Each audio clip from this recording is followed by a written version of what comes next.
And Nice. it's on. So, Theo, I believe you had a good meeting experience with you when you come to Lithuania. So I know a little bit more about you than anybody else. So to start this chat, I guess it would be great to start with your introduction, so that you can tell about yourself some things. And in the background, I would like to share your video, what is not related from rope flow, but another stuff that you're actually doing, and I really like this one. So Nice. the you can start and introducing yourself. I'm just playing this one. Yeah, nice. Hi, guys. So, my name is Theo. I'm 29 years old and at the moment, traveling teacher. So, yeah, I started my movement practice like 15 years ago. I have lots of practice in parkour, breakdance, as you can see in those clips. I run up the wall, do backflips. Yeah, with time, I added up more and more moves and more concepts, and now I find myself as a movement teacher. I do lots of yoga and handstands, and also integrate the rope flow, which is not in this video. But yeah, I went to Vilnius to meet up with Rokas, had a good time there, and yeah, I guess that's basically my person. What guys need to know. Yeah, you also like play with this kind of crystal ball, which is something Yeah, unusual. yeah, it's like I'm interested in learning new stuff, so most of the time I pick up any toy, like juggling balls or this ball, and just try to figure out how things work. And at some point, I just get bored and drop it. But yeah, it's different with the rope. Maybe we can talk about this later on. Because with the rope, I just have so many crazy ideas, and you can combine it with so many things. That's why I stuck, or I just keep going back to the rope. But yeah, the ball or the hand pen are just things that I grab up and play with it and try to unfold creativity and keep going with my practice. Yeah, so that's oh, and you also ride a bicycle. That's okay. So yeah, the one place that we can all see your combination, the flow, and this other stuff that you're doing. So the course of acro plus rope flow, where you started building the course, where you're sharing your knowledge from the acrobatics and coming up with the ways how to combine that thing. So those both things. So you elaborate about that and your relation with the rope flow and how all that came out from you? Yeah. So there's a cool story. So when you go to the circus and you see a clown on a unicycle, or you see a unicycle, that's pretty cool. And when you see a bear, that's also pretty cool. When you see a bear on a unicycle, that's pretty unique. That's amazing.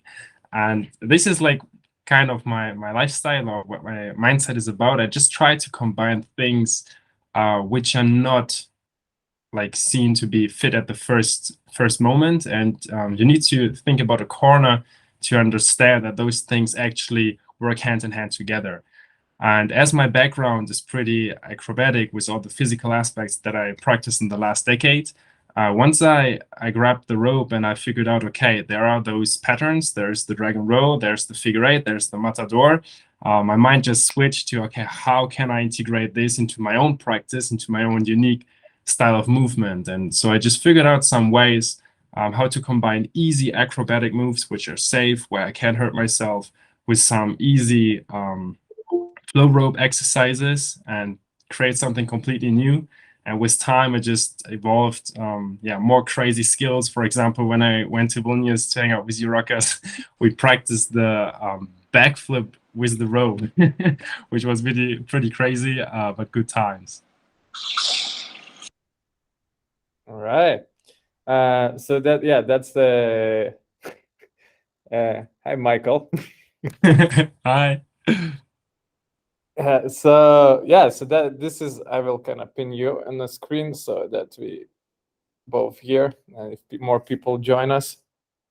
Yeah, so yeah, so this is the amazing skill set that you have and the combination. But do you also do just like a rope flow practice and how that practice looks for you? Yeah, like I try to practice with the rope every day. In most cases, I just use it to get rid of my mind running all the time. Like a meditation practice, you just published the article about yoga and rope flow combined. So playing with the rope is a good way for me just to get rid of my working mind and just entering the playing mind, where I can just yeah, get loose of my thoughts and just play around. So this is something I try to do every day, and I use the rope a lot for warm up. So when I go for my handstand practice or my acrobatics, it's super important to get all warmed up and work the way they should be. And starting with the rope is a good way to loosen up the body and to make it like smooth and supple. So I try to integrate it into my day-to-day practice. I won't make it every day, but that's how it goes. So yeah, rope flow is a part of my life every day. Well, we have more than one practice as a yoga teacher, and now that article that we come up with, so we share really great ideas about it. So yeah, that's amazing. Do you have any kind of rope flow goals? Yeah, actually, my goal with the rope is it's the meditation practice to really enter it and just let it happen. So Bruce Lee one time said, "I don't hit, it hits. It just happens." And most of the time, I catch myself thinking about like combinations or repeating myself with the same move again and again and again. And I think a nice goal with the rope would be just to grab it and just let it happen. So everything comes with ease and you just flow. You forget about time. You forget about everything around you. You're just there and everything happens by itself. Sometimes I manage to enter this state, but when I see your videos, how you flow and everything it's just happening. It doesn't look like you think about the next move. You just do one movement and the other one is just following. And I'm really like thinking through my combinations, which is something I would like to get rid of and just make it happen. So that's one of my goals. Yeah. So I guess this is the reason that people are trying to manipulate the rope itself. In my practice, I'm using a rope as the feedback tool for what I'm doing, because how I will move my body, the rope will follow. So and in some moves, like if I will try to control it, it will break. I will create a tension and it won't happen. I will lose the flow. I cut it or like hit myself or whatever. And this is usually what happens when you learning some new skills, so or some new moves. Like, but if you kind of dissect the rope flow, there's basically three patterns that you're doing. And so there's like figure eights, matadors, and dragon roll. Everything else is the combination of it, or it's behind the back, or in front, or above the hip, whatever. And you add like different layers onto this practice.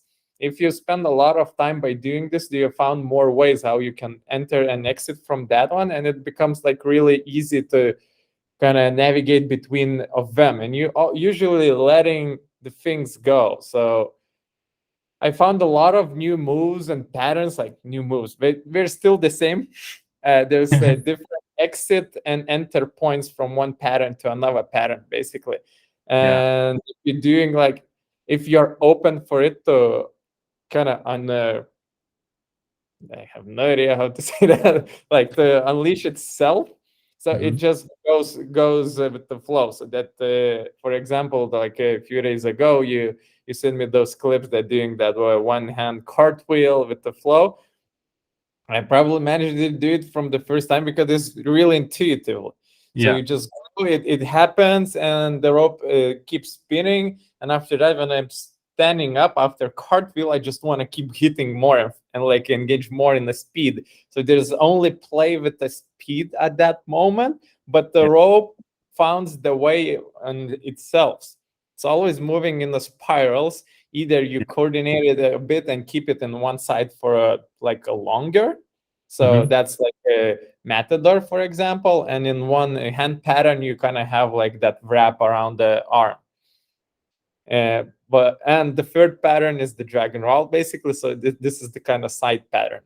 So Hmm. it's over, under, and dragon roll basically, and you're just keeping the how many points you want to hit on each side of your body, and Yeah. this gonna there's always same figure eight or spiraling pattern with the circle sometimes, yeah, and it kind of always moves in that way. So if you let the rope moving that way, you can manipulate your body inside of that field, that 3D dimensional field you're creating around it, where the rope is kind of flowing and you're just moving your body. And if you hit somewhere, you know that you made some mistakes. You didn't use some of your joints as much as you would need to move in that way as effective as possible. So 100%. yeah, so this is like a really great tool when you, especially for people when you're learning. You probably notice yourself. We do a lot of from hands. There's like a lot of movement just like going from hands and more like shoulders.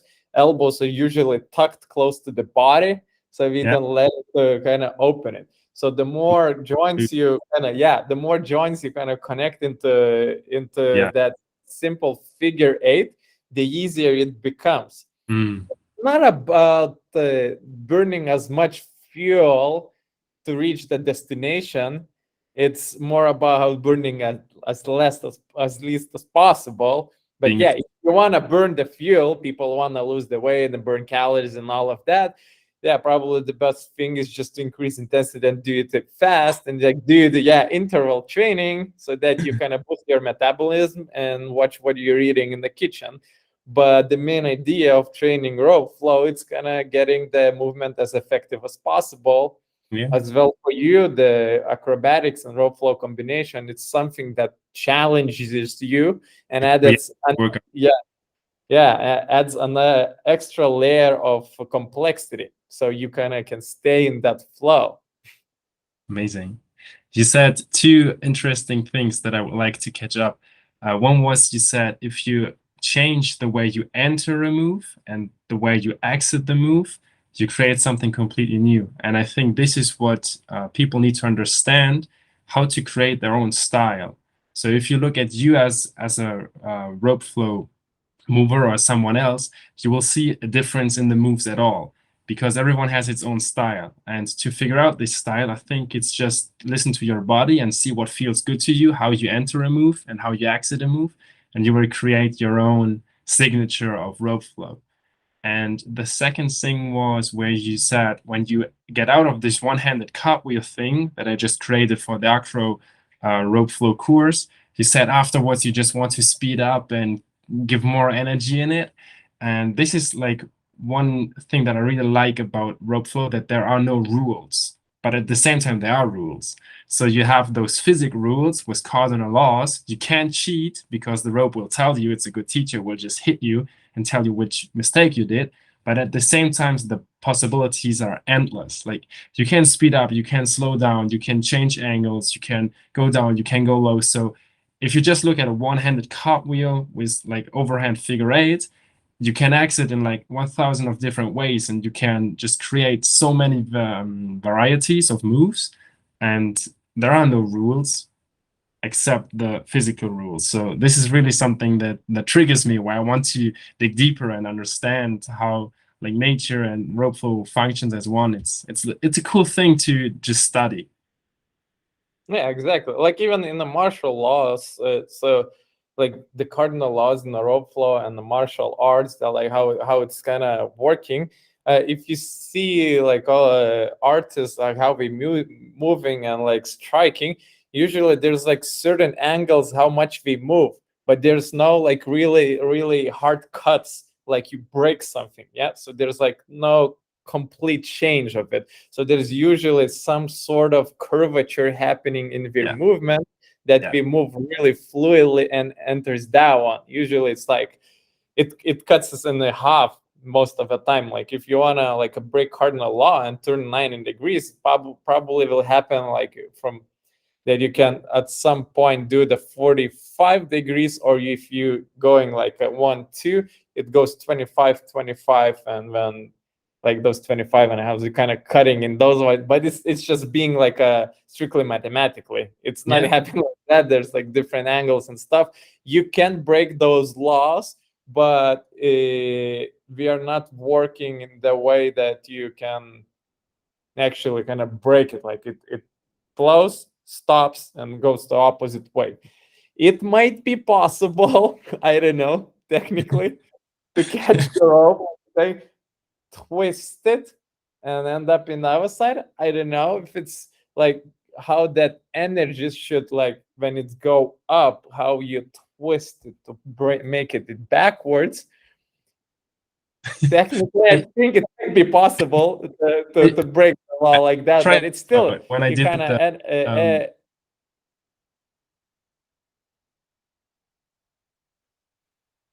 yeah, there was bad connection. yeah. No, Okay. yeah. You want to continue? Yeah. No, go on. No, you're done. Okay, so now I wanted to say when I did this clip where I did 10 types of rope flow people, there was one where I said disregarding the cardinal laws, and I really tried to go like normal matador or figure eight and just change the direction for 90 degrees to a different position, and it was really hard. Like once you understand those cardinal laws, it's really hard to go against them. I mean, as a beginner, you do those mistakes like just by itself. But once you try to do it consciously and change the direction, it feels super weird. And I needed like a couple of tries to make it look like it's really changing the cardinal laws. It was a hard exercise actually. Yeah, it is. Well, there is a ways how you can change the cardinal laws. For myself, how I'm doing, it's basically you kind of do the release and just pull it backwards, so it comes back and changes the direction. Yeah. So most of the time it's, so I used to call like a scorpion throw or so, like a few years ago, when you just like throw it on the ground and just like practicing to catch it up. And when you're just rolling from the underhand, from the bottom, you release it, it goes forwards, but you pull it back and it comes back and you go overhand. Yeah. So this is kind of that breaking point, how you can do it. I also have discovered a similar thing with the wrapping around and and turning, that you can actually break the cardinal law, but it still creates the curvature that it goes to other side because you shorten the rope, and you're gonna do that angled flow with it, and you're releasing to opposite direction. But I think if I got you right, then you still just change, let's say, first you go overhand north, and then you change afterwards, and you go underhand, let's say, to the south. But you can't change from north to east, or can you, when you let go of the rope and you do the scorpion or lasso, whatever you want to call it? Because I think to turn 90 degrees against cardinal laws is super hard. Like changing direction from underhand to overhand is possible. Yeah, like what you can do actually with the matador, if you don't want to get hit your legs and so on, just make it like smoothly directional change. With one full revolution of matador, you can do, because one hit to the ground, for example, will change you around 22.5 degrees. Gotcha. That still flows smoothly and adds just a little bit of angle, and that's how you can going 1, 2, 3, 4. You have like 45, or even you have 90 degrees change at this point. Yeah, got you. Yeah, and same because matador is the same as the underhand sneak, for example. It just one hand goes behind the body, so you can do with those patterns as well. So.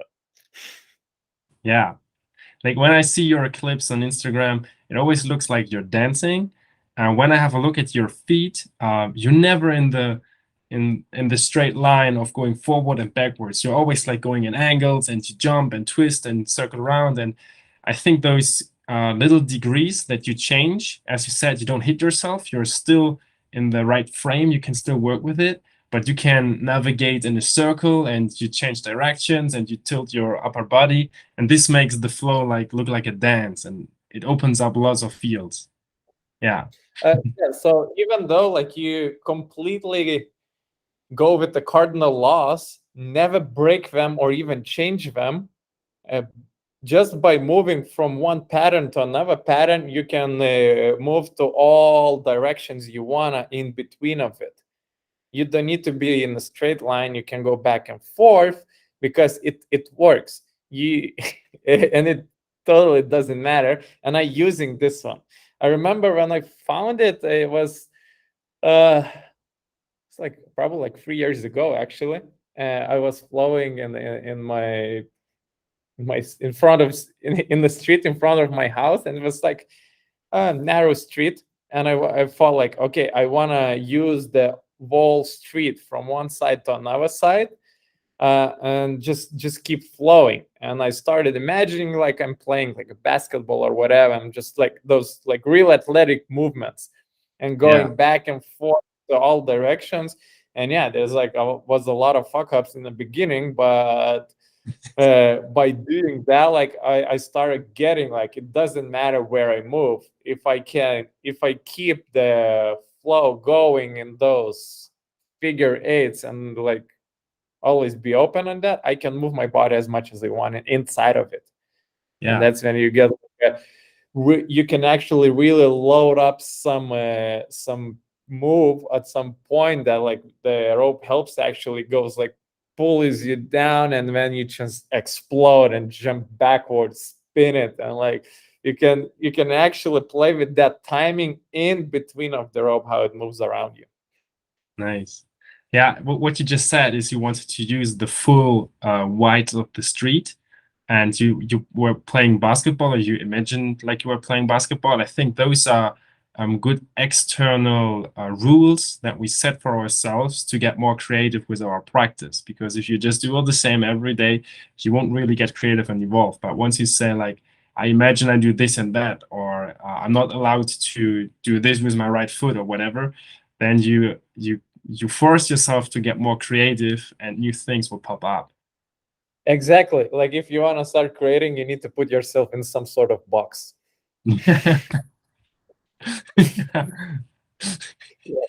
So it's the best way to unleash it. Some limitations help you to think ways around it, how you can do it the best way. So, and that's how all the things got discovered for me. Like just limitations.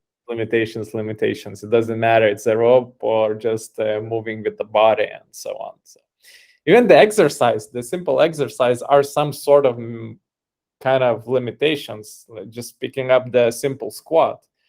There's a certain rule that people come up with in a certain way to achieve certain results. Exactly. Basically, yes, can be different variations of the same squat for different result. And it may look like almost the same, but there's different limitations. What you put on top of it creates the different results. Yeah. Nice. All right. So I guess we kind of finished this topic. Yeah. Some more people joining us. That's really nice. Okay.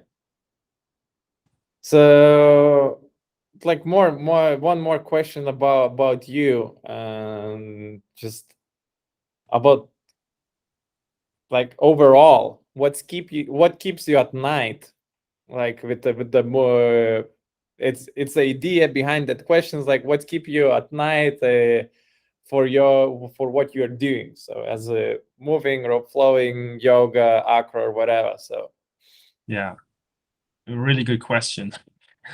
Well, you can come up with like tons of deep answers for this question. I think to me it's just joy and art. So if I look at my life when I don't have to work, or when I'm free and I can do whatever I want with my leisure time. I just want to create something because afterwards I feel great. So I was talking about this at the Yoga Rope Flow article as well by this Hungarian psychologist Mihaly Csikszentmihalyi.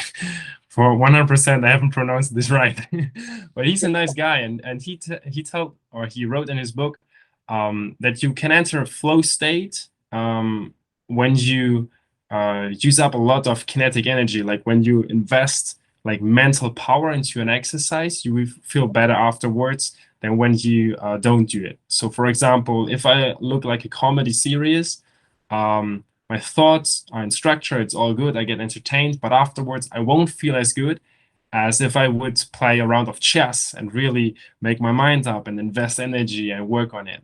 And so like what I really enjoy is creating something, being playful, being artful, and the result that I get out of it is pure bliss.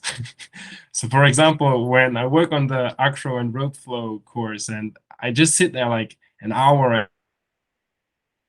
I fail, and at one point something makes click and I realize, okay, there's something cool. So the reward I get out of investing time and energy in those things is so great, so energizing that I just want more. It's like addictive. It doesn't only have to be the rope. It's just like having a healthy body and being able, like right now I look out of my hotel window and I see like huge mountains because I'm in the Austrian Alps. And just to go up there and create something and be in nature and investing energy feels so good. Yeah, but it's just addiction. Well, doing something new always is really blissful experience. And as you know from the research, that people, when we are learning new things, we usually tend to laugh. Yeah. Yeah, because in their brain, like that's how I understand, they think they failed, and we have that new connection of synapses, and that's like they think they failed. It's connected, and it's like, and it makes them smile. It's like something happened. There's something new happened, and like if you keep like adding those things, like you're always gonna enjoying the life more. That's one of the things and reasons why I love rope flow so much, because there's endless complexity levels that you can always add on. Learn the basics, play with the different concepts, the heights, the rotation, the legs, the jumps, the whatever. There's like so many layers that you can add on top of it. Like if it's get boring, just changing a little bit position or adding like some simple coordination stuff, like flipping around the finger or around the hand. It's just like, oh, this is something cool. This is something good. And if you never done something, for example, like, oh, you did like matadors a lot and you did some hand flips, and separately you did like a matador with a lunge, but you never did matador with the lunge and the flips in the hands. And you just like adding, okay, there's like 3 layers now, and you just do that, and it's like, oh, it's so enjoying because it's never experienced before. Yeah, it's new. Because, understanding all those concepts, what you can do with the flow, with the movement at all, it's just amazing experience, because it's like all of your movement sessions, training, or everything, it just new experience. For example, Michael is now, I know it's on the elliptical or so. So even for him, just to experience something new, like he can actually put his hands in the never put a position before, like behind the back, behind the head, maybe, and he will experience completely new experience, and it will feel different for him. And like you can always like play with that. He can play with the hands a lot of stuff now, like maybe juggling or whatever, just some hand movements, and there's like gonna be a lot of complexity. There's more joy into that when you get more occupied into that. Which is really actually cool. This is a nice example for this sentence, like the path is the goal, right? Like if you work on something for a long time and once you unlock it, you feel kind of lost or empty because there's nothing to work on. Same if I go on a hike now, the hike itself is much more interesting than the peak of the mountain. And as you said, there are like tons of options to combine things, to create new things. And actually, it's just as you said, making experiences, trying out new things, because this is what gives us joy. So actually, we should try to do something new every day, to experience something, to create something new, because this is what life is about. So if you stop learning, if you stop making new experiences, if you stop creating, actually you start dying, because like this is what living is. Everything in nature just grows, so we should grow as well. So on that note, what of the greatest advice you can give on the rope flow? Maybe that you got it, or like something clicked, or that you would like to pass for people. What would be the greatest advice in the flowing with the rope? You can take your time, think about it. I just got like 3 good ideas right away, but if I would just be able to say one thing,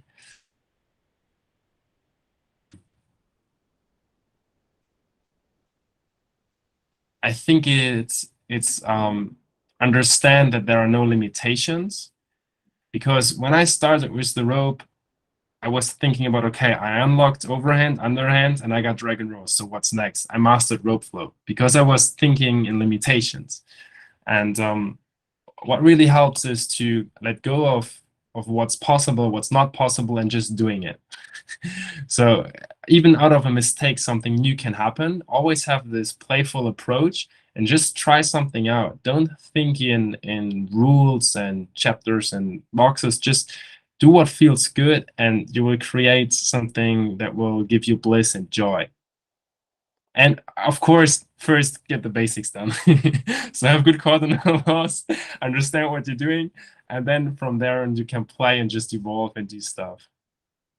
Yeah, my mind played the trick on me when I started rope flow. At one point, I really thought like I understood it and I got it, and later on I just realized those are just like the baby steps. There's like a total universe of things I can explore, and I was limiting myself, and it took me a while to reach the next level, go over the plateau, because I was just putting this image on myself, like this is rope flow, this is not rope flow. Now you're on level 1, now you're on level 2. Get rid of that and just play, because that's what it's all about. It's a play. Yes, exactly. And all those foundational moves are the actual easiest part. Yeah. Yeah, easy. Well, you can learn those in an hour or two, and yeah, what's when. So, and that's where all the joy begins. So I was trying in my teaching kind of teach with the concepts and with the ideas how people can keep building their own practice. So there's like their style, what we're doing, what the background we having, all of that influences what we're doing. And usually my goal is to let people discover how they are thinking, what's their thinking process, how we can improve that one. So it's like improving on that back end, not in the front end, what you're seeing, what you're doing here and what's happening from that. But the main goal is just to dig deeper and just scratch the surface of from that deeper parts of you. So if you can figure out how you're kind of flowing, what's your thought process, and how you discovering new things or creating, that's where a lot of things opens up, and that's where you kind of have questions for yourself to ask, like what I can change here, what can I improve here that will directly affect my practice and change and help improve it. So that's like there's a lot of failure things happening there, which is amazing stuff, because we kind of putting those excess what's not working and just keeping the path that we like it. So okay, because in a metaphor, as we look there, we have the road that we are walking, and like we see the nice road over here, and we go there and say, okay, it doesn't work. So you go back, you kind of mark it, it doesn't work, and you keep going further. You pick another road, and like you go there and it works, but that road also have a lot of branches, and some you kind of test it out and you mark it what's not working.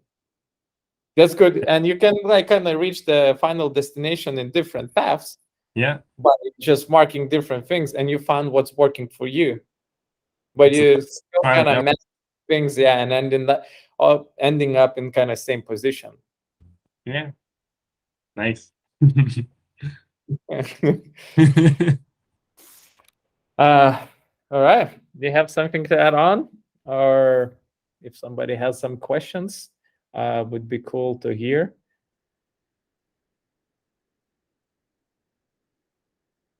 No one. So Good. maybe what Yeah, fits to cool. the Yeah, I kind of saw your a little bit. huh? So you want to say something? Yeah, just because it fits kind of what we were talking on about. It's like the rope flow opens up a way to be more creative and playful with your work. And when I visited you in Vilnius, we were practicing or working on the octo sling. This was another moment where I realized like there are no limits, no rules. You can actually bring a workout into so much more creativity if you just let go of the image that people or society put on something. For example, if you go for like push-ups, okay, if you have the octo sling in your hands and you do normal push-ups, this is what you're used to do, what people tell you to do. But if you just let go of one hand and you add like a roll or a rotation in your upper body, you enter so many different fields. And as you just said, like you cross one side, okay, this doesn't work, but this works if I combine it with my footwork right here. And yeah, it's not only just the rope flow, but I think you can make use of this concept with every part of life. And the Octosling was just another way for me to understand this type of knowledge of teaching. But you can do it with everything, not even only physical exercises, but I think with mental aspects, the way you think, like get rid of this is the way it has to be, and just try what works for you. It's like one of the game changers in life because that makes you your character, your uniqueness. Well, exactly, and yeah, it works not only in the physical training. It works in all kind of categories in your life. It's the same with business. Like you do Yeah. mistakes every single day, and like some of them cost more, some of them less, and sometimes you succeed, and it's like, okay, we need to repeat what's working and let's keep on doing that. Because like I feel like people know what we're doing, but it ends up like people don't know, and we're just trying things what we think. It's like hypothesis, what we think what's gonna work, and we kind of do and work. What's work from one for one, it doesn't going to be exactly the same for another one. So there's like Yeah. always kind of a little bit more unique pathways to go. Maybe you can give us some insights when you were creating the design of the rope with the tip of the rope for Octomoves, or when you were creating the Octo Sling, or now the power bag. Like how many different prototypes did you have, and what were you thinking? Did you try something new? Okay, this doesn't work. So maybe you can just give us some behind the scenes about your creative work when working on the Octomoves product. Uh, yeah, it wasn't like a really interesting one. I just did like for the first ropes, I was like just trying to get a hands on as many different ropes as I could from everywhere. And I've been trying and trying and looking, and it's like all of them were meh. Just like the program, it's like it's not better than like some old jump rope that I had it and learned it for the first time. Like my first experience with the rope flow was with the jump rope. I just hold it above the handles and spin it. Yeah, It was me like too. it was thick jump rope that is actually my mom's all jump rope from, I don't know, maybe 30, 40 years old or so. But I had it at home. So I just, and it actually, when I picked it up and started learning those moves, it just clicked me instantly. Because before that, I was really researching the Kung Fu soft weapons and just playing with the safe version of the chain whip. So just a ball on a string, basically.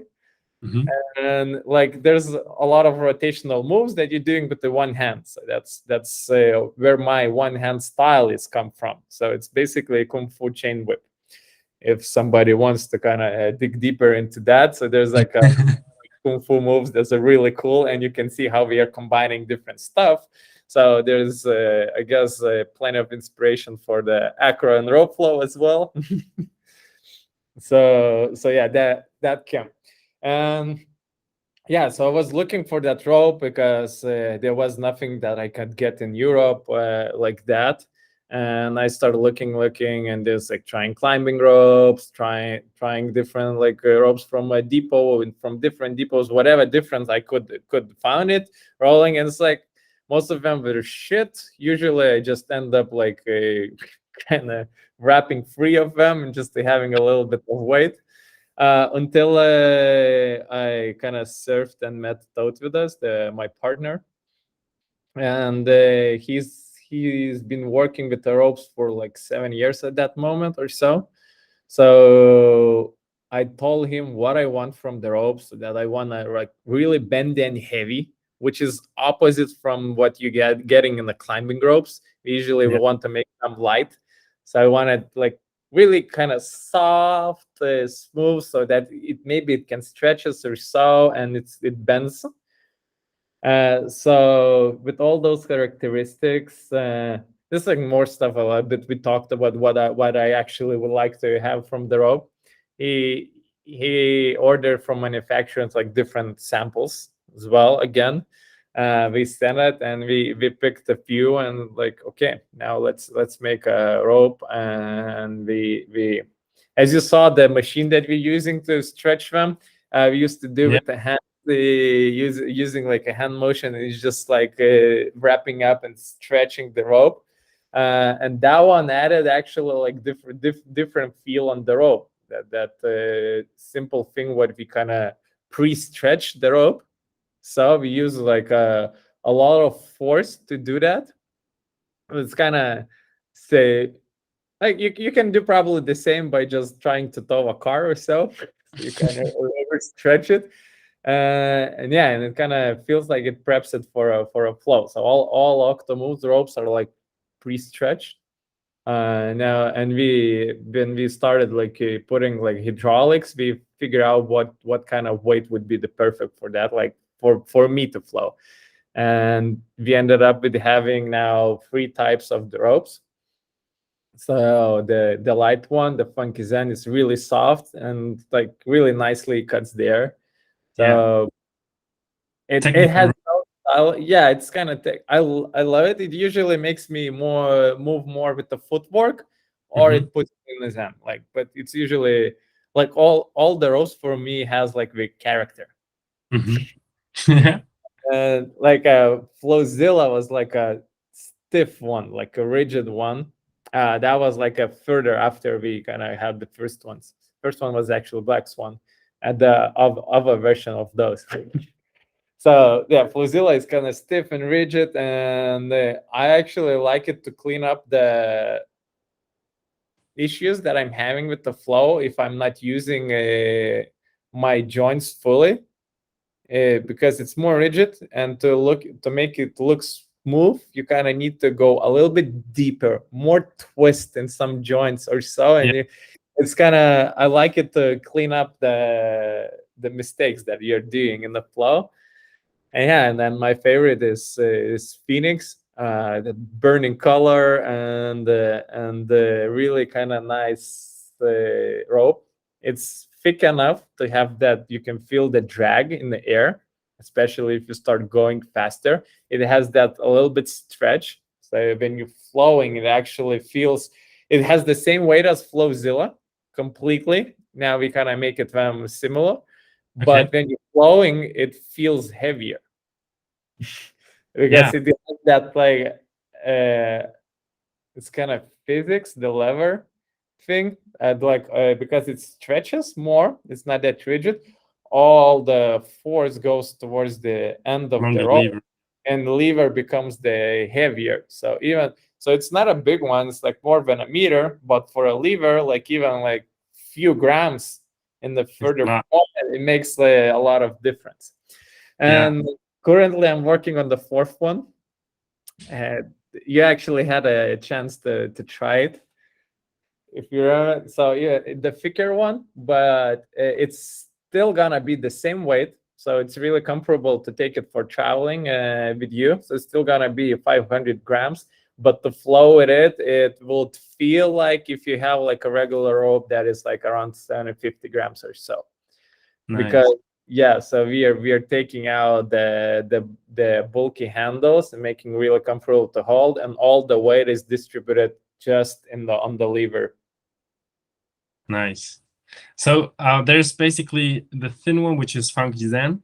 Then Yeah. you have like Flowzilla, as you said, which is like a middle weight piece, and then you have the heaviest one, which is all the rest, like Black Swan, Phoenix, Hydra, whatever you take. This is basically the heaviest rope you get. Yeah, so those two, Strongest. those Funky Zen is lighter, other ones is 500 grams. And Yeah. there's not gonna, Hydra is like a Flowzilla, and the last one that we are going to release probably maybe next month or so will be the heaviest in the sensation of flowing. I actually really like it. It's completely different. I guess there's like a completely different way of how you're flowing and doing tricks. If it's not suited for trickers at this moment, maybe they will figure out something. But like I look into rope flow not for tricks and stuff, but more about the training and body movement and the mindset over there. Nice. Cool. Yeah, like actually there's another addiction because you want to have all the ropes. Like every color, every shape. What I figured out what's pretty cool. So when I was traveling, I always take my ropes with me. And I figured out, so if from the listeners, some of your friends have birthday or for Christmas or something, like giving a rope to someone else is a really nice gift. So when I was traveling and I played with my rope, I made tons of friends who got interested in rope flow and stuff at all. So it was really nice for me to give someone else in like an entrance to rope flow by giving them my rope. So if you have like someone who's interested in trying something new sport or just wants to be more healthy and move more, like giving a rope to someone else is a nice, kindful act. I really like it. It's a nice present. Yeah, it really is. All right. So I guess we can wrap it up. That was really, really nice to chat with you. I guess this is our first try, and maybe we've been jumping from topic to topic or so, but we are all here trying to learn things as everybody in the Aeroflow community and app and so we also with you doing the same thing here, and we would really appreciate your feedback, what you can do. I don't know if there was more. I guess somebody asked questions, so maybe next time I will answer them. And so don't want to make it really long. It's still longer than I thought we were going to do. So yeah, I would really we're flowing. Yeah, we've been flowing. So I would really appreciate the feedback from people to just drop a comment and let's see what we can do better for the next time. I guess we are going to do with you, Theo, more like this chats, and maybe invite some other people who would like to join and share a question and just to have this lively chat together. Cool. Nice. All right. So yeah, thank you, and may the flow be with you. All right. Bye-bye.